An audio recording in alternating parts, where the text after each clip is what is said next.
mahasiswa itu.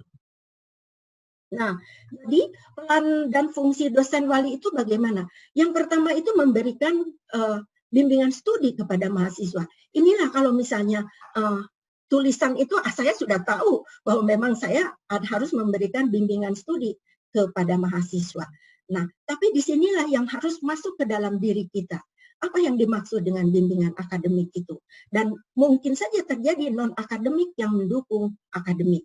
Ini bukan satu dua yang mengalami hal ini, yaitu ketika mahasiswa itu stres. Sekarang ini masalah pandemi saja ini yang terakhir. Stres ketika dia harusnya ikut kuliah, tapi tidak bisa dilakukan karena masalahnya adalah betapa sulitnya untuk jaringan itu. Betapa sulitnya dengan kuota itu. Betapa sulitnya. Itu adalah non-akademik. Tentu saja akan mendukung, jadi artinya bimbingan akademik menjadi terhambat. Itu yang terjadi.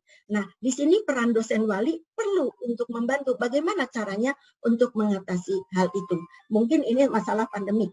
Nah, masalah lain tentu banyak, karena masalah itu banyak yang terjadi, misalnya mahasiswa itu banyak yang kemudian dengan orang tua, dengan pacar, dengan teman, lalu dengan dosen. Nah, itu adalah non-akademik yang mengganggu bimbingan akademik. Bagaimana peran kita supaya masuk ke wilayah mahasiswa, bagaimana rasa sayang kita untuk kemajuan mahasiswa itu. Bukankah tujuan itu adalah membantu mahasiswa agar lulus studinya tepat waktu, kalau bisa seperti itu.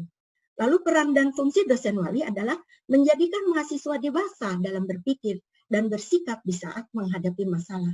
Mahasiswa itu tidak emosional, tidak panik, dan dapat memberi penjelasan secara sistematis dan logis. Tentu begini juga akhirnya balik lagi pada diri. Tadi saya sudah ibaratkan, maka lihatlah ke dalam diri. Jadi kalau mencari kunci, lihat di dalam. Artinya kita juga harus melihat bagaimana perhatian kita terhadap mahasiswa.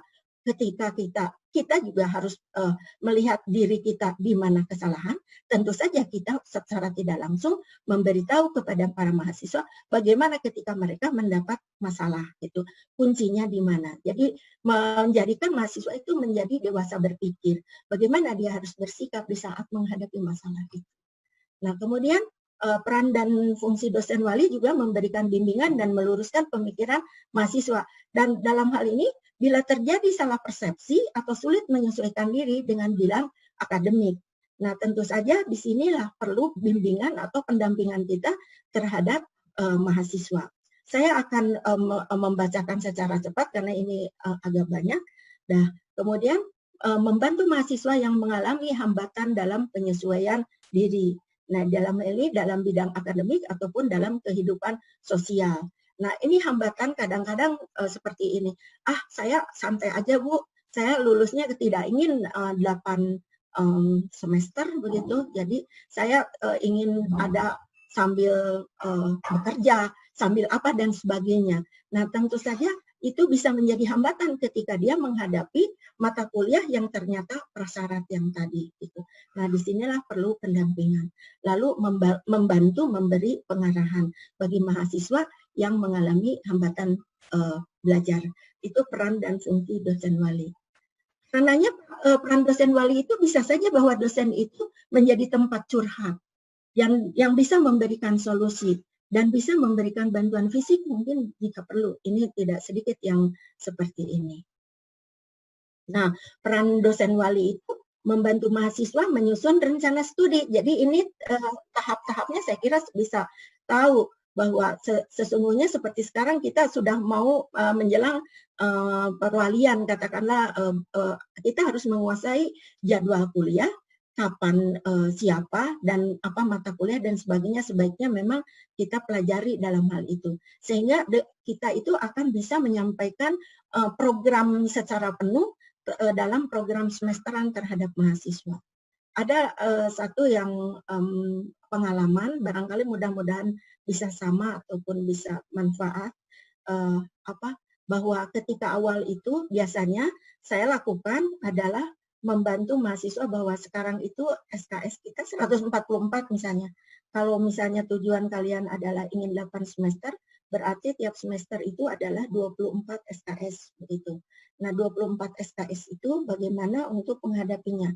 Karena ini paket awal, ini untuk mahasiswa baru, bahwa yang 11 itu harus masuk begitu. Jadi berarti sisanya adalah 13. Nah, 13 itu ada paket dari prodi.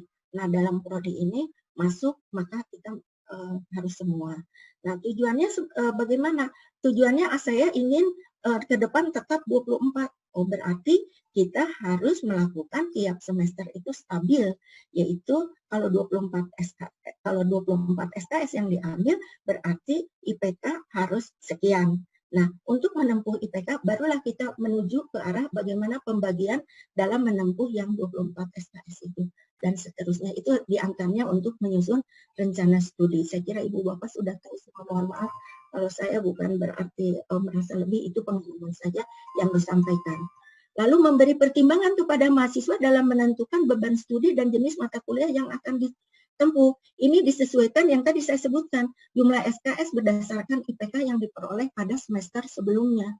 Jadi kalau kita abai misalnya dengan hal itu, goalsnya kita itu ingin apa? Ingin IPK bagus, ingin lulus tepat waktu, atau mungkin ingin bagaimana, itu tentu saja dalam perhitungan, itu dibagi sekian semester dan kita itu harus komit ke sini. Jadi belajar untuk ke arah itu di awal seperti itu. Lalu melakukan pemantauan terhadap kemajuan studi mahasiswa yang dibimbing.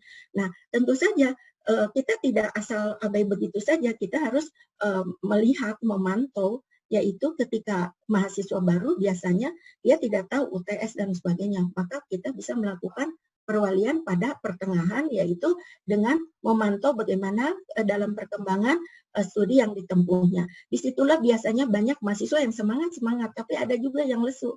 Karena dia menganggap katanya bahwa saya di sini betapa sulitnya menghadapi pelajaran yang di sini. Saya nggak minat dengan prodi ini. Dari dulu sebetulnya saya tidak minat. Nah, seperti itu adalah non-akademik yang kemudian bisa mempengaruhi kemajuannya. Tentu saja kita harus melakukan pemantauan dalam hal itu bagaimana memotivasi mereka supaya tetap ajak gitu dengan pendiriannya. Insya Allah dalam materi lanjutannya itu akan diberikan lebih lebih spesifik dari sisi psikologisnya. Nah, saya melihat bahwa di antara kita, di antara dosen wali dengan yang diwalii, ini saya melihat seperti dimensi pemain sepak bola. Ini contohnya saja, itu bahwa di sini tentu saja dalam sepak bola itu bahwa di dalam pemain sepak bola itu tentu yang diperlukan adalah berlari.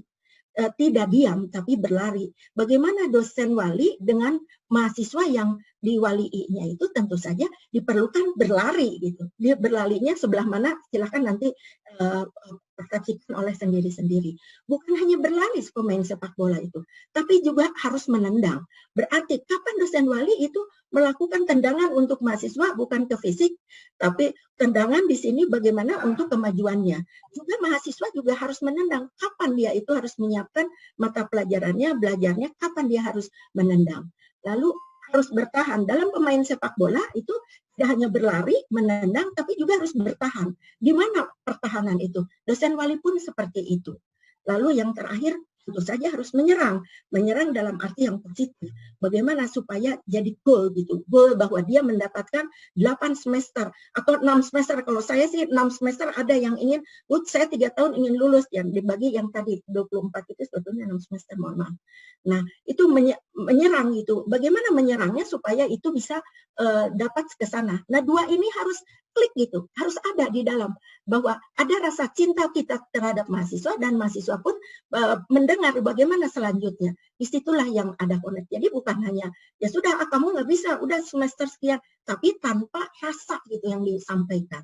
Disitulah yang disebut menurut saya bahwa intinya adalah isi yang perlu kita lakukan. Nah, lalu apa yang dikerjakan harus kerja tim di antara kita dengan mahasiswa. Jadi binalah dari awal itu adalah kerja tim, harus gigih dan berani, tentu saja ini harus ditanamkan, lalu harus sportif, bahwa ajaran memang harus nilainya bagus, dan kemudian dia harus mendapatkan yang terbaik, tapi dia tidak sportif.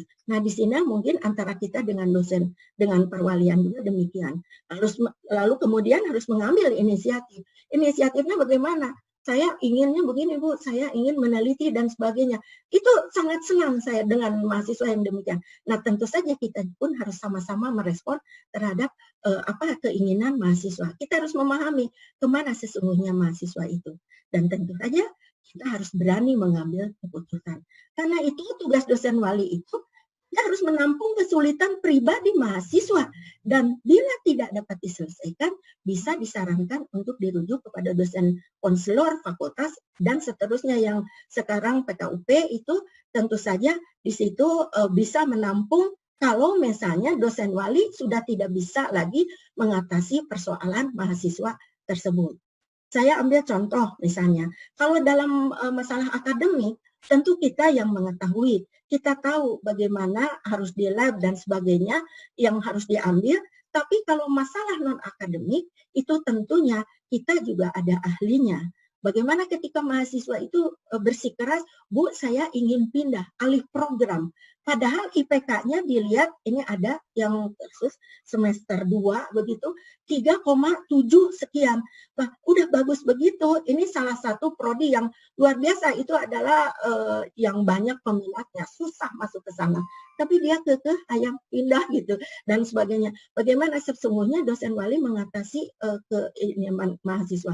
Kalau mahasiswa itu sudah tidak bisa kita sudah diberitahu dia tetap pilihannya, maka boleh saja kita merujuk ke dosen konselor di fakultas dan seterusnya. Kalau itu masalah untuk kemajuan. Tapi ada satu mahasiswa yang kemudian ketika itu dia bergabung dengan komunitas yang salah gitu. Dan dia merasa tertekan dengan komunitas itu. Asalnya saya tidak paham dengan hal itu.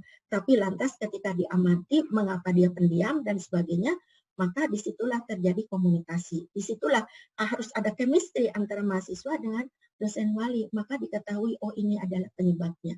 Dan seterusnya. Bila saya tidak mampu, maka saya akan langsung ke dosen konselor fakultas dan mungkin ke PKUP nanti mungkin Ibu Esti akan menyampaikan.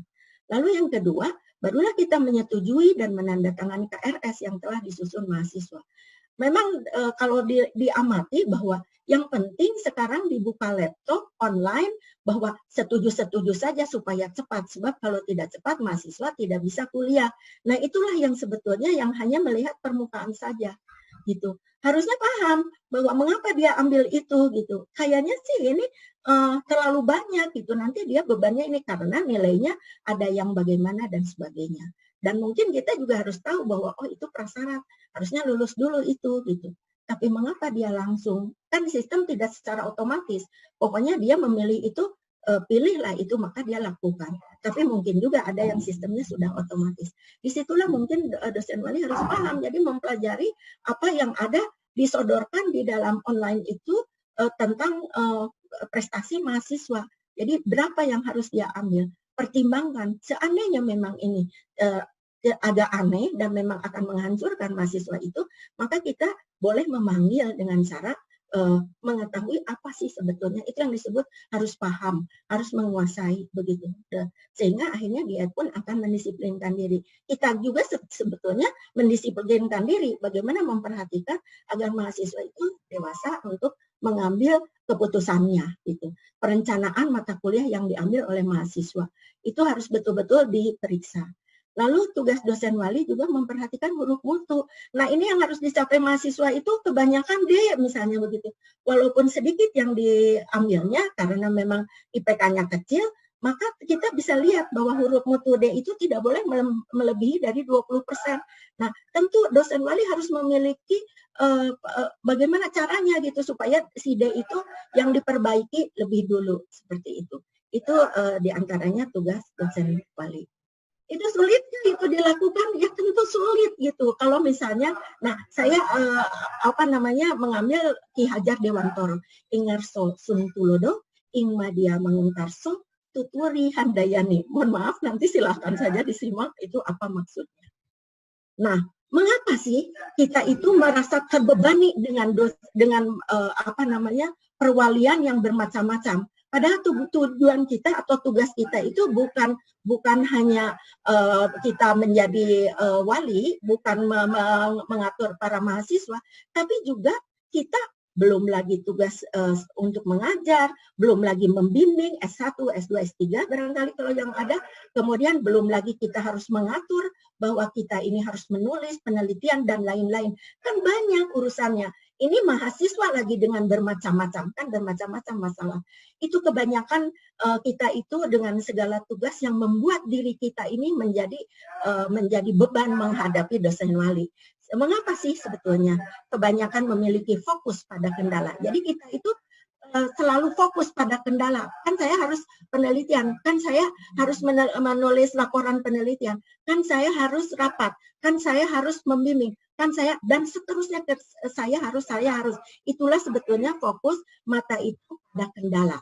Jadi kendala menjadi lebih banyak. Karena itu cita-cita kita ingin mencapai tujuan mahasiswa lebih baik menjadi kecil. Cita-cita bahwa kita ingin bahwa mahasiswa itu berhasil menjadi kecil, menjadi diabaikan. Itulah yang kecil. Padahal sesungguhnya kalau kita misalnya kita itu fokus pada cita-cita. Maka ini kita fokus pada cita-cita. Cita-cita kita atau tujuan kita ingin mahasiswa itu lulus tepat waktu, ingin mahasiswa itu menjadi kita layani sesuai dengan tadi peraturan pemerintah, peraturan dikti juga dari Unpad, maka sesungguhnya kendala itu menjadi kecil. Dan kita mendisiplinkan diri bagaimana untuk membagi kendala itu agar segala kendala itu kita bisa lalui, dan itu adalah sebuah tantangan. Nah, mekanisme kegiatan perwalian ini bisa di awal semester. Mohon maaf, saya izin, tapi saya sudah simpan bahwa apa yang saya sampaikan yang ini adalah saya melihat dari pedoman dosen wali yang dimiliki oleh Fakultas Psikologi. Saya mengapresiasi dalam hal itu. Terus terang saya menganggap bahwa pedoman dari Fakultas Psikologi ini menjadi rujukan juga sebetulnya. Diri saya juga melihat ke arah itu begitu. Jadi ini bagus. Ini diantaranya. Awal semester pertemuan dengan mahasiswa untuk membicarakan perkiraan jumlah SKS yang akan ditempuh mahasiswa untuk menyelesaikan keseluruhan program. Tadi sudah disampaikan di awal bahwa di awal itu kira-kira jumlah mahasiswa, jumlah SKS yang akan ditempuh mahasiswa itu untuk menyelesaikan keseluruhan program itu berapa begitu. Mohon izin sebentar, saya sebentar saja. Ini agak terganggu dengan pembicaraan.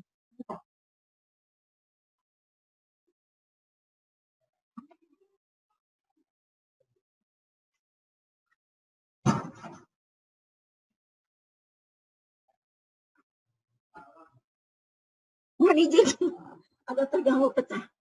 Jadi perkiraan jumlah SKS yang akan ditempuh mahasiswa untuk menyelesaikan seluruh program itu penting gitu. Jadi berapa jumlah SKS yang akan ditempuh? Nah, kalau tadi awal mungkin kita sudah tahu 144. Sekarang untuk selanjutnya kita lihat dari 144 itu sudah ditempuh 24, berarti sisanya berapa? Berarti tinggal berapa lagi mereka itu harus menempuh. Lalu kita bisa bertanya kepada para mahasiswa, akan ditempuh berapa semester untuk sisa ini? Maka itu akan menjadi jawaban selanjutnya. Gitu. Jadi biar kita tanya para mahasiswa, bagaimana cara menempuhnya? Kira-kira kamu suka yang mana? Karena ada pilihan. Ada mata kuliah pilihan. Kamu suka yang mana? Boleh kita memahami mereka itu sukanya, oh kalau saya sih Bu sukanya seni, saya suka gini-gini. Ya kita apresiasi gitu, jangan dilarang gitu. Jangan, nanti melanggar, nanti apa dan sebagainya, tidak. Tapi kita dengarkan dulu apa yang sebetulnya mereka inginkan. Jadi ke situ jumlah SKS dan seterusnya. Lalu kedua, arah studi mahasiswa dalam menentukan tadi kajian, minat, pendalaman, konsentrasi yang akan diambil. Kalau di FIB kan ada beberapa pilihan. Apakah akan memilih bahasa, linguistik, apakah sastra, apakah budaya. Tentu ini dalam pilihan yang tentu harus kita kuasai. Di mana sebetulnya minatnya mereka. Nah, disitulah apa saja yang mendukung dalam minat itu. Jadi pilihan selanjutnya itu akan fokus begitu. Ini yang sebetulnya awal semester pertemuan dengan mahasiswa. Jadi luangkanlah waktu untuk mereka dalam membicarakan ini. Jadi kalau misalnya kita memang hanya menyediakan sedikit waktu, itu tidak akan matang. Hanya ya sudah terserah kamu saja, Ibu mah pokoknya tinggal tanda tangan. Nah seperti itu. Nah, inilah yang sebetulnya sering terjadi kegagalan. Aduh Bu, saya salah ketika memilih begini. Pada akhirnya saya harus menempuh skripsinya seperti ini. Padahal saya rasanya terbebani dengan pilihan ini. Saya tidak maksimal. Nah, itu seperti yang demikian yang bisa mengganggu kelangsungan dari mata pelajaran mahasiswa itu. Ada banyak yang perlu diperhatikan dalam penentuan mata kuliah, yaitu mata kuliah yang merupakan prasyarat bagi mata kuliah berikutnya. Ini sudah tahu, tadi sudah disampaikan, mata kuliah yang hanya disajikan pada salah satu semester, misalnya semester gasal atau semester genap, atau disajikan pada tiap semester. Ini sering terjadi kegagalan, bahwa ini sudah mendekati skripsi, sudah habis dia. Tapi tinggal satu mata kuliah yang terlewat. Jadi terlewat, dia tidak memilih mata kuliah itu. Lalu apa yang terjadi?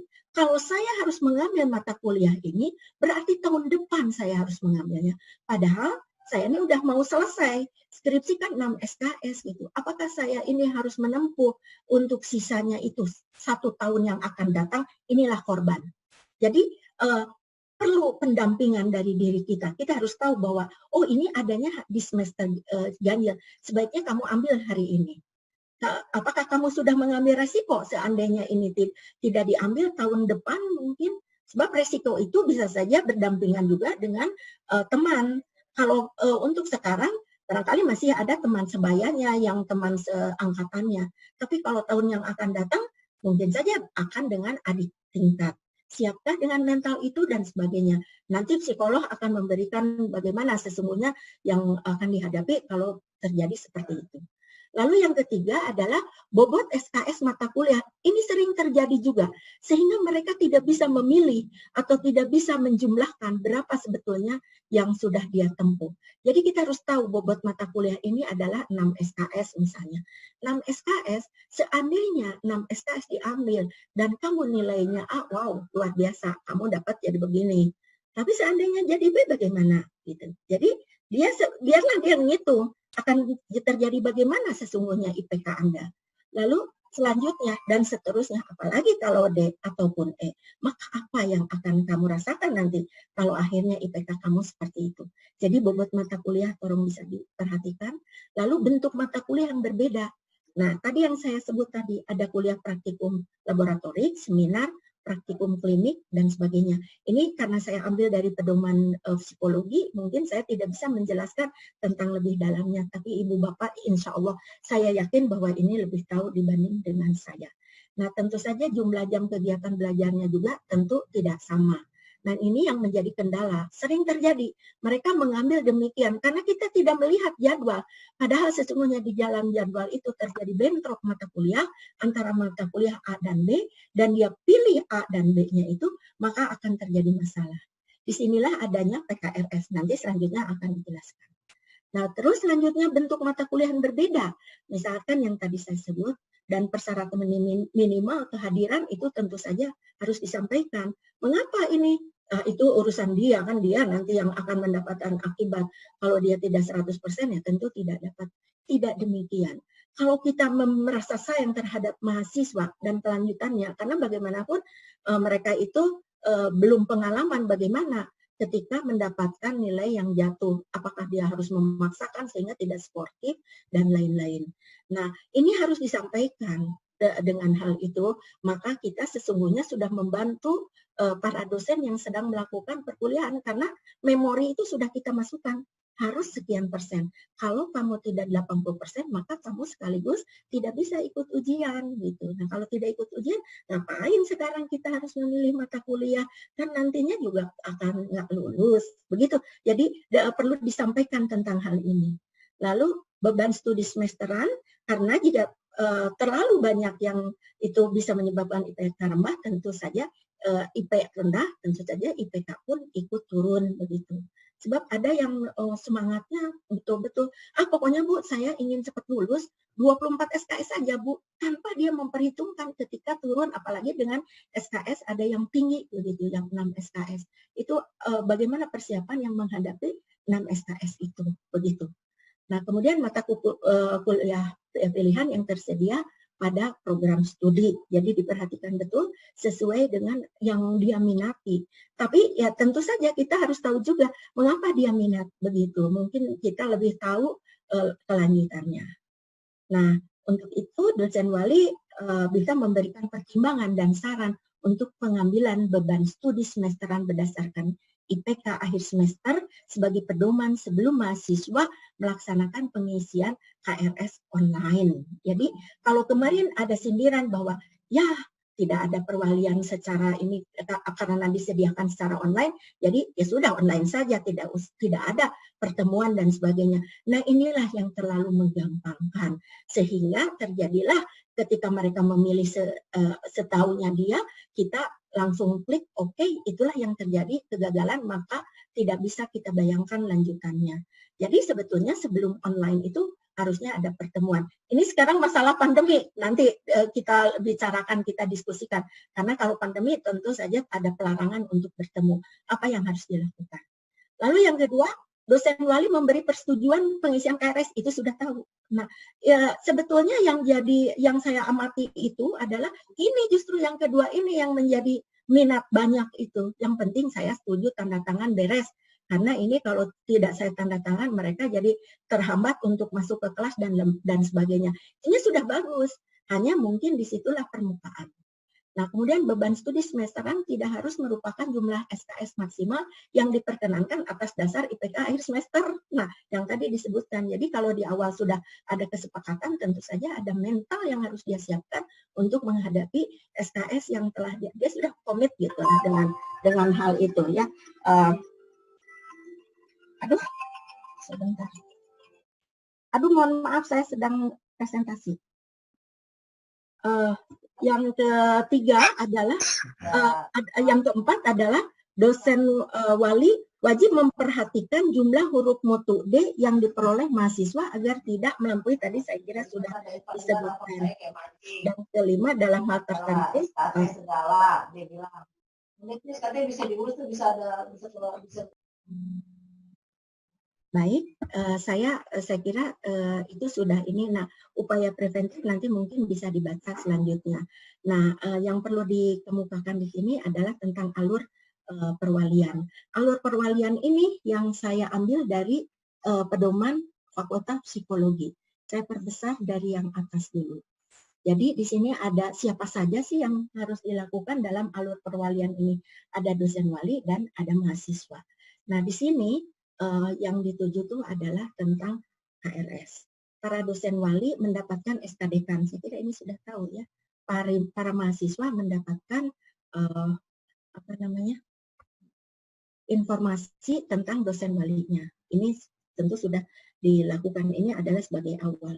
Nah, tahapannya adalah perwalian KRS tatap muka. Dosen wali mengadakan pertemuan dengan mahasiswa yang diwaliinya gitu, untuk menentukan rencana studi. Rencana studi disetujui, dosen wali menandatangani KRS gitu. Lalu perwalian online. Nah, dalam menandatangani KRS ini mahasiswa menyerahkan KRS ke SBP. Dalam online ini mahasiswa menjalankan perkuliahan sesuai dengan jadwal. Nah, rencana studi ini akan disetujui dalam perwalian dan seterusnya. Nah, apabila terjadi ketidaksesuaian, maka adanya PKRS. Perwalian PKRS tatap muka, dosen wali mengadakan pertemuan dengan mahasiswa wali untuk merencanakan kembali rencana studi. Makanya saya ambil ini adalah sangat ideal ya sampai ke PKRS. Nah, kemudian pengawasan dan monitoring akademik. Perwalian tatap muka tengah semester. Tadi sudah saya kemukakan di pertemuan itu ada di awal, ada di tengah semester sebelum UTS, saya kira seperti itu, atau setelah UTS. Nah, di sini tentu ada hal yang bisa kita perhatikan, status registrasi mahasiswa gitu. Ada mahasiswa tuh ikut situ taunya nggak registrasi. Status kehadirannya juga kita lihat, karena pertengahan semester itu kan berarti sudah 8 kali pertemuan. Lalu monitoring bagaimana sesungguhnya yang dia dapat dari pertengahan itu. Nah, mahasiswa menyerahkan KRS SBP seperti itu. Lalu ada rujukan mahasiswa bermasalah. Kalau ini ada masalah, dia tidak masuk terus dalam perkuliahan, kita bisa memanggil masalahnya itu apa. Dan itu tidak sedikit ya yang mungkin dialami oleh kita semua. maka ada perwalian tatap muka akhir semester, ini biasanya setelah UAS. Tapi kalau saya lakukan ada yang sebelum UAS untuk memotivasi mereka bahwa mereka harus sungguh-sungguh sebetulnya menghadapi UAS ini. Dan setelah UAS, maka selanjutnya adalah evaluasi dan monitoring. Itu yang alur ini. Kemudian proses perwaliannya saya ambil juga di situ bagaimana persiapannya, lalu pertemuannya, lalu finalisasinya, lalu PKRS juga tadi sudah sedikit saya jelaskan. Sehingga ada lagi yang dilakukan oleh ini sesungguhnya dari pusat ya, kalau saya buku kuning itu yang disebut kartu kemajuan studi. FIB ada yang seperti itu. Dan di sana itu diatur, ada pertemuan awal semester, kita evaluasi capaian pembelajarannya kalau misalnya itu sudah berlangsung. Bagaimana kontrak pembelajaran lanjutan sebetulnya dia tuh inginnya berapa dan sebagainya yang tadi sudah disebutkan. Kemudian ada pertemuan tengah semester tadi sama, jadi evaluasi perkembangan kemajuan studi, ada pertemuan menjelang UAS dan pertemuan setelah UAS. Sehingga kita akan tahu bagaimana untuk selanjutnya yang dilakukan oleh mahasiswa. Saya kira untuk SOP yang lain adalah karena dosen wali juga akan berhadapan dengan orang yang alih program begitu, berhadapan ini SOP sudah ada tapi ini produk lama gitu, saya masih menyimpan. Kemudian ada SOP pemutusan studi, sebab kita juga harus mengetahui kan mahasiswa itu SKS-nya sekian, misalnya di semester 4 kurang dari 48 SKS, lalu IPK-nya kurang dari 2, maka sesungguhnya akan terjadi pemutusan studi. Bagaimana pemutusan studi itu bisa terjadi? Tentu saja kita harus mengenal tentang SOP-nya. Sebab tidak sedikit yang sesungguhnya dia IPK-nya kurang dari 2, tapi masih lolos semester 5. Yang penting dia sudah bayar, udah sampai saya, aduh ini tuh kan sebetulnya di bawah 2. Nah kemudian kurang dari 48 SKS itu akan membebani. Kalau itu anak kita, kita bisa panggil. Begitu. Jadi ada SOP pemutusan studi. Ada SOP pengajuan undur diri. Jadi itu juga ada ya tentang SOP tentang pengajuan undur diri. Bahwa mahasiswa itu undur diri karena orang tuanya pindah ke Sulawesi misalnya seperti itu. Ada yang bisa dilakukan gitu. Kalau tertib dengan ini, saya kira tidak akan menjadi rugi mahasiswa itu ketika dia keluar dari sini dan dia masuk ke sana itu sudah memiliki dan atau menyesuaikan dengan universitas yang kira-kira bisa menerima tentang hal itu. Atau mungkin ada juga yang disebut pindah studi yang tadi saya sebutkan, beda dengan alih program. Lalu ada, kalau ini mohon maaf saya sebutkan masih SOP tim pelaksana bimbingan konseling, tapi ini kita anulir karena kita sudah ada PKUP saya kira. Tapi untuk menganulir ini kan bukan wewenang saya untuk menghapus begitu. Tapi ini ada tentang SOP demikian. Itu yang ada di dalam pengalaman saya dan pengamatan juga dari segala yang terjadi dari permasalahan mahasiswa yang dihadapi dan bagaimana solusinya sehingga mahasiswa itu lulus tepat waktu dengan IPK yang bagus, juga dia memiliki prestasi di luar studinya. Nah, saya sebutkan daftar pustaka yang memang yang saya lihat tadi itu adalah dari buku panduan dosen wali Fakultas Psikologi Unpad tahun 2016. Terima kasih untuk Fakultas Psikologi. Terima kasih. Sekian, mohon maaf atas segala kekurangannya. Assalamualaikum warahmatullahi wabarakatuh. Waalaikumsalam warahmatullahi wabarakatuh. Terima kasih kepada Ibu Titin atas penyampaian materinya yang luar biasa, sangat membuka wawasan ya bagi saya khususnya sebagai yang baru nih memiliki mahasiswa wali. Terima kasih banyak Ibu Titin. Mungkin kita akan masuk dulu ke sesi tanya jawab ya Ibu. Ada beberapa pertanyaan, mungkin saya akan membacakan dulu pertanyaannya. Ya. Yang pertama dari Ibu Putri Linia. Pertanyaannya adalah, berdasarkan pemaparan Ibu Titin, peran dosen wali sangat sentral dan berat. Saya mau bertanya mengenai sebenarnya skill yang paling penting untuk menjadi dosen wali itu apa? Kemudian bagaimana sih cara merubah pola hubungan dosen dan anak wali yang selama ini bertemu hanya di tiap awal semester, sehingga bondingnya mungkin kurang. Terima kasih Ibu Titin. Bagaimana Ibu? Bu Hana, mohon maaf. Tadi yang sebelumnya yang nomor 1 apa? Oke, saya bacakan kembali. Sebenarnya skill yang paling penting untuk menjadi dosen wali itu apa? Oh, skill ya, baik. Ya. Ya, baik. Tadi saya sudah menyampaikan yaitu dari sisi ini yang pengamatan saya dari sisi bentar.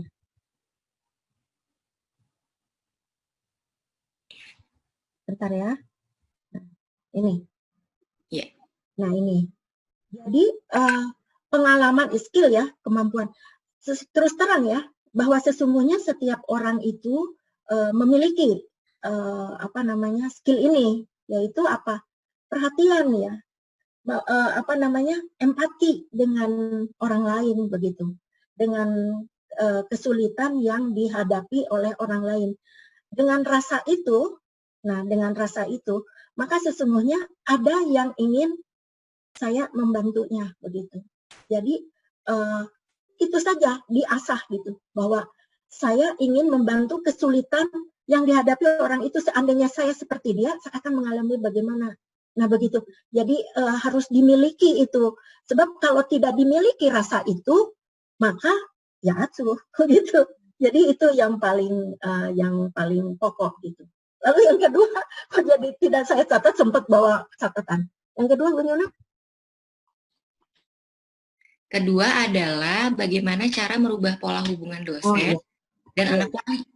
Iya. Karena jarang bertemu katanya, baru cuma di awal aja. Iya. Nah, tentu saja yang tadi kalau kita memang ada rasa ingin menolong, maka kalau yang saya rasakan adalah untuk mengubah, saya memperhatikannya gitu. Jadi ada rasa perhatian, kalau mungkin dari awal ada jarak ya, bahwa jarak antara saya dengan yang diwaliinya begitu. Tapi kalau setiap itu saya memperhatikan, saya peduli dengan apa yang dia lakukan, tentu lama-lama akan terjadi komunikasi begitu. Lama-lama akan mengubah gitu. Memang ada yang pendiam betul. Jadi dia itu bicara kalau kita ajak bicara, kalau tidak ya diam begitu. Tapi ketika kita ajak bicara juga, kadang-kadang orang itu tidak memahami gitu apa yang saya inginkan gitu. Dia hanya tunduk dan sebagainya. Nah, dalam hal itu ya mungkin kesabaran bagaimana sesungguhnya menghadapi yang seperti itu begitu. Baik. Tadi ya berarti memang paling penting adalah bagaimana kita bisa paham betul tentang mahasiswa kita, tidak menjaga jarak. Justru kita harus paham apa yang mereka pikirkan, apa yang mereka rasakan gitu ya Bu ya. Jadi dengan itu kita bisa lebih dekat lagi dengan mahasiswa wali kita ya Bu ya. Iya, betul. Sangat betul. Mohon ditampilkan. Ya, terima kasih Bu. Baik, untuk selanjutnya mungkin ini namanya masih belum di-rename oleh yang bersangkutan. Jadi saya hanya membacakan pertanyaannya saja. Izin bertanya, tidak sedikit dosen yang sudah mengetahui materi perwalian. Hanya persoalannya adalah bagaimana cara memotivasi dosen itu sendiri agar enggah tuh apa ya? Ya, peduli ya. Enggah mungkin ya, enggah. Terhadap fungsinya. Juga perlu dukungan regulasi agar dosen tetap komitmen terhadap perwalian. Gitu. Iya. Gimana, Bu? Ini ada dua ya yang harus dilakukan. Satu tentu saja dari unsur pimpinan ya, yang struktural begitu. Jadi dalam pertemuan mungkin kita perlu mengadakan satu evaluasi untuk mengingatkan atau mengetahui bagaimana yang dibimbingnya begitu. Dengan adanya seperti demikian, maka otomatis dosen wali pun akan ya mungkin ya akan perlu untuk mempertahankan dirinya menjawab apa yang harus dia siapkan dalam menjawab ke sana. Saya kira dari situ juga sudah harus ada evaluasi, peneguran mungkin kalau kita terlalu acuh gitu. Bagaimana ini anak-anak mahasiswa kok DO semua misalnya, mohon maaf. Kenapa terjadi banyak anak-anak yang demo sehingga lupa ini misalkan dan sebagainya, itu kan dari kekuasaan begitu. Lalu selanjutnya kalau ada misalnya ada pertemuan, boleh saja dalam satu kontak itu dengan membicarakan kasus gitu. Saya memiliki kasus ini, bagaimana caranya. Nah, dengan sharing demikian juga itu secara tidak langsung dia sudah mengetahui bagaimana sesungguhnya kewajibannya, barangkali begitu. Oke, jadi sangat diperlukan ya bagi dosen wali mungkin bagaimana sih cara mengevaluasi tadi ya untuk mengevaluasi diri bisa dengan sharing, mungkin dengan sesama dosen wali atau mungkin dengan mahasiswa itu sendiri ya Bu ya terhadap kebutuhan mahasiswa yang kemudian bisa memotivasi diri kita sebagai dosen wali untuk menjalankan fungsi tadi. Ya, tidak acuh. Betul, supaya tidak acuh tadi. Terima kasih untuk pertanyaannya dan jawabannya Ibu. Kemudian ada pertanyaan lagi dari Ibu Helita Muhtar. Saya memiliki mahasiswa yang IPK-nya kecil sejak 2 semester ke belakang. Saya sudah memanggil mahasiswa yang bersangkutan untuk mengungkapkan kendala bahwa dia lupa harus kuliah apa saja. Yang bersangkutan mengungkapkan kendala gitu ya Bu ya. Jadi dia lupa kuliahnya apa aja nih gitu. Hingga sampai saya selalu ingatkan setiap pagi dia harus kuliah apa saja. Terapi masif seperti itu sejauh mana tanggung jawab kita terkait mahasiswa tersebut menghadapi mahasiswa yang seperti itu? Ya mungkin ya kan kita sudah berusaha maksimal. Lalu kondisi dia sendiri juga sudah begitu kondisinya gitu ya. Kita tidak perlu risau dengan hal itu. Yang penting sudah ada kepedulian bahwa kita ingin memajukan dia.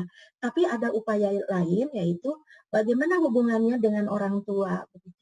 Jadi kita kan bisa menyentuh ke arah apa sebetulnya yang dia rasakan. Dari hal itu kita juga bisa tahu sesungguhnya latar belakang dari orang tua. Makanya di awal kita harus tahu betul, harus mengenali betul mahasiswa itu. Apakah dia itu memang masih punya orang tua, lalu orang tuanya bekerjanya apa dan sebagainya, atau sudah tidak punya orang tua, lalu dianya sendiri juga posisinya sedang bekerja begitu dan lain-lain. Jadi harus tahu betul gitu apa sih sebetulnya si anak mahasiswa itu.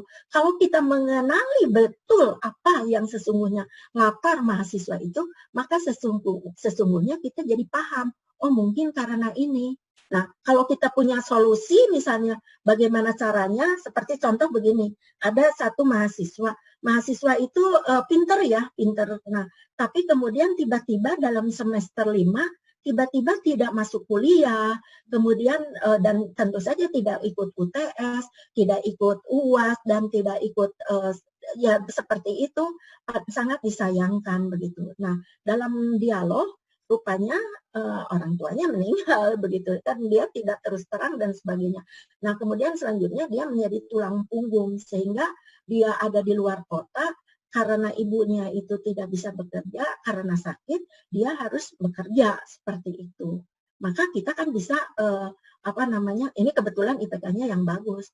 Nah, kemudian ya kita berupaya bagaimana, udah kalau gitu kamu cuti dulu gitu. Jadi dengan cuti dan lain-lain. Nah, kalau IPK-nya yang kecil, ya diupayakan saja. Kalau baru 2 semester, saya kira masih bisa ada waktu 2 semester yang akan datang selama itu 4 semester. Dalam 4 semester itu berarti tidak kurang dari 2 dan tidak kurang dari 48 SKS.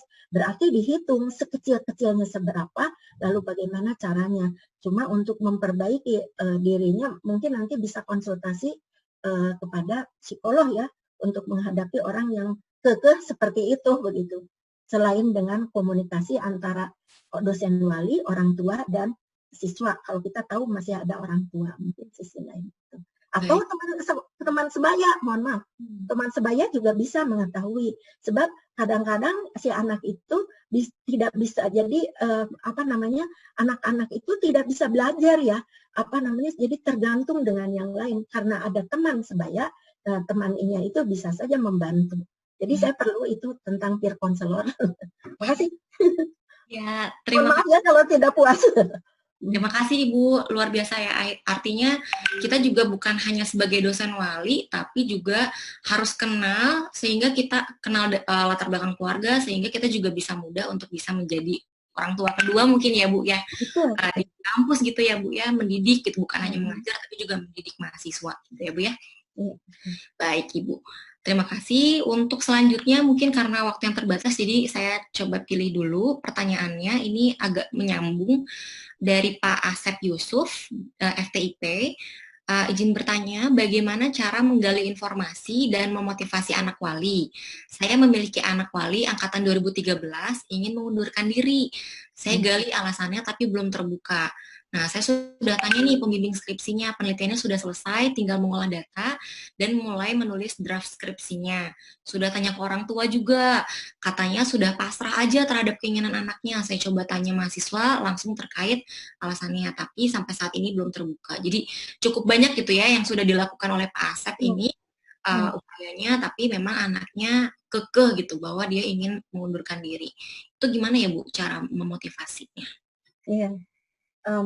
Mungkin perlu ya di sini kalau sekarang sedang online ya, kalau dia masih bisa dikontak melalui handphone ataupun kalau saya sih sukanya dengan daring itu, jadi kelihatan sifatnya bagaimana begitu. Saya tidak mengenal mundur gitu sebelum dia mengemukakan alasan sebetulnya yang ada di dalam dirinya. Tentu saja segalanya harus kita sampaikan ya, bahwa kalau untungnya apa, ruginya apa, begitu. Lalu masalah yang dihadapinya itu sebetulnya yang tidak nyamannya itu apa, begitu. Nah seperti itu. Dan memang ada juga yang jawab, ya pokoknya nggak tahu saya, pokoknya begitu deh, begitu kan. Ada juga yang seperti acuh tak acuh terhadap dirinya. Nah disentuh, insya Allah ya, mudah-mudahan ini yang tahunya itu sebetulnya psikolog, nanti psikolog ya, nanti tanyakan ke Ibu Mariska. Nah, disentuhnya kalau tujuan kamu itu apa sebetulnya? Boleh juga kan dipancing gitu. Tujuan hidup kamu, kemudian bagaimana sesungguhnya yang untuk menempuh itu gitu. Apa yang ada di dalam pikiranmu untuk sekarang gitu. Tujuan untuk menempuh yang barusan disebutkan itu bagaimana kira-kira. Jadi ya kita hanya menyentuh-nyentuh ke arah itu saja Pak Asep. Jadi saya tidak akan sampai pokoknya kamu harus ini, tidak akan begitu. Dia harus keluar dari dalam dirinya bahwa apa yang dia lakukan itu sebetulnya dia sendiri tidak mengetahui, tidak memahami tentang dirinya. Dia sendiri jadi tidak tahu apa yang harus dilakukannya. Jadi sentuhannya ke arah dia bagaimana caranya untuk mengetahui terhadap dirinya dengan pertanyaan-pertanyaan.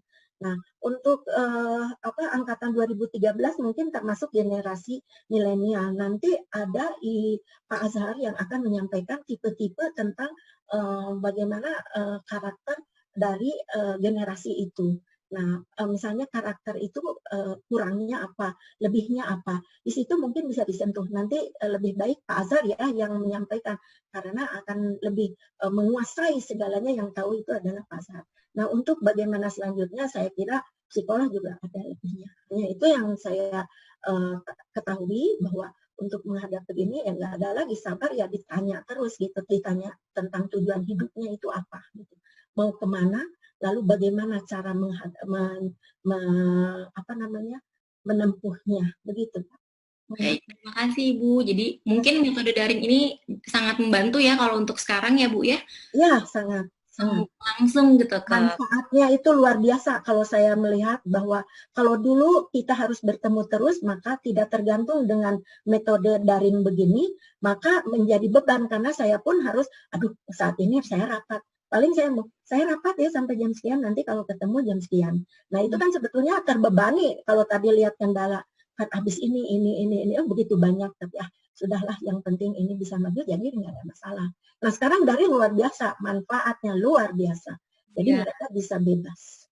Iya betul. Dan tadi kalau kita kembali lagi ke topiknya, artinya mungkin di saat-saat tertentu mahasiswa juga mentok gitu ya. Saya nggak tahu nih tujuan hidup saya. Nah makanya dosen wali punya kewajiban nih untuk mengingatkan lagi mahasiswa walinya tentang tujuan hidup dia apa gitu. Kemudian bagaimana konsekuensi yang akan ditempuh jika mengambil keputusan mundur atau maju lagi gitu ya Bu ya. Luar biasa. Banyak pengalamannya ya Bu ya, Ibu mau memang sudah luar biasa. Bukan, itu aja. Oke. Mungkin satu pertanyaan lagi, Ibu. Iya, boleh. Sudah terbatas dari Raden Febrianto Kristi. Assalamualaikum warahmatullahi wabarakatuh. Izin bertanya kepada Bu Titin, bagaimana cara kita sebagai dosen wali menghadapi mahasiswa yang berkepribadian yang ambivert, gabungan antara introvert dan ekstrovert, sepintas karena tadi Bu Titin berbicara tentang kepribadian mahasiswa orang yang introvert. Karena mengingat untuk merubah karakteristik seseorang itu sulit, katanya gitu. Mungkin itu dulu, Bu.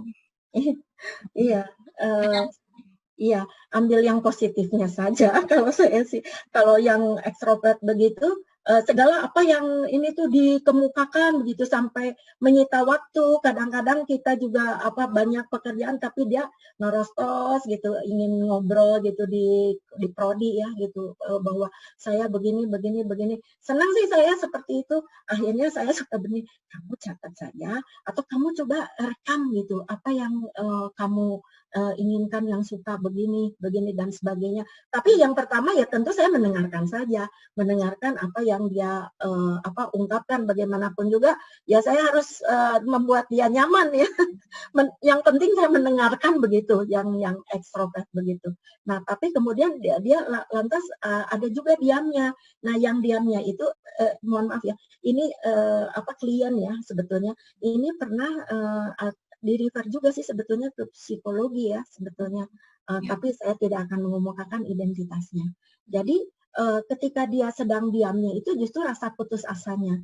Rasa putus asanya itu sehingga dia ingin membentur-benturkan kepala gitu, jadi cenderung ingin menyakitinya. Tapi ketika sudah berhadapan, maka dia akan bicara terus. Bicaranya itu sampai ke arah teori dan lain-lain. Dia mengerti teori psikologi itu begini, begini, begini dan sebagainya. Termasuk dia itu bagaimana tidak setujunya dengan orang tua. Nah, itu manfaatnya. Oh, rupanya dia itu sebetulnya sedang ada masalahnya itu justru di keluarga gitu. Jadi pada saat bicara ya kita ini saja gitu, sabar menunggu saja. Tapi ketika dia itu bicara tentang novel dan sebagainya, waduh, saya ini kan terbatas juga ini bagaimana cara menghadapi yang begini. Akhirnya, nah kamu itu kan berarti suka nulis, Kak. Coba kamu tulis itu, yang tadi itu cerita tuh bagus-bagus. So kamu tulis-tulis, saking sayanya juga kan terbatas begitu. Tulis-tulis, tapi saya tidak ingin memutuskan apa yang dia ini gitu. Nah, yang harus saya selamatkan itu adalah ketika rasa putus asanya. Alhamdulillah sebetulnya. Ini dia itu sudah sekarang sudah ujian kolkium ya. Jadi mungkin sebentar lagi sidang untuk ini. Aduh, alhamdulillah dan kelihatannya semakin baik. Tentu saja didukung dari para psikolog di psikologi ya, itu harus di-refer saya. Nah, itulah yang disebut saya tidak mampu, maka saya akan mengoper kepada siapa gitu di psikologi. Nah, itu ada PKUT keren. Terima kasih Ibu. Jadi tadinya dibuat nyaman, senyaman mungkin, ekstrovert maupun introvertnya sisinya keduanya itu harus dibuat senyaman mungkin bagaimana kita sebagai dosen wali, sehingga membuat mahasiswa wali kita lebih terbuka lagi gitu ya Bu ya. Terima kasih banyak Ibu atas jawaban-jawaban yang luar biasa. Ya, semoga ini sangat bermanfaat sih sebetulnya buat saya, buat yang lain juga semoga bisa bermanfaat. Amin. Terima kasih untuk para peserta yang sudah bertanya juga. Mungkin ini waktunya sudah habis, sehingga kita akan lanjutkan ke materi selanjutnya. Terima kasih kepada Ibu Titin. Assalamualaikum warahmatullahi wabarakatuh, Ibu. Terima kasih untuk semuanya. Mudah-mudahan Allah memberikan manfaat dari pertemuan ini. Amin. Terima kasih. Mohon maaf atas segala kekurangannya. Wassalamualaikum warahmatullahi wabarakatuh. Waalaikumsalam warahmatullahi wabarakatuh.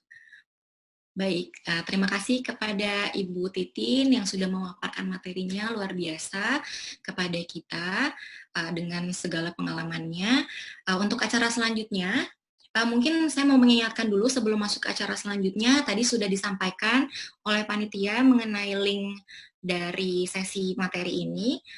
Mungkin bisa dituliskan kembali untuk panitia apabila ada peserta yang belum mengisi link untuk sesi materi pertama. Boleh dituliskan di kolom chat untuk mengisi materi link sesi materi Ibu Titin gitu ya. Oke, acara selanjutnya adalah pemaparan materi yang akan disampaikan oleh Bapak Dr. Eng Boy Yosef Cahya Sunan Sakti Syah Alam, STMT selaku Direktur Kemahasiswaan dan Hubungan Alumni Universitas Padjadjaran beserta Ibu Esti Wungu SCMED Psikolog dari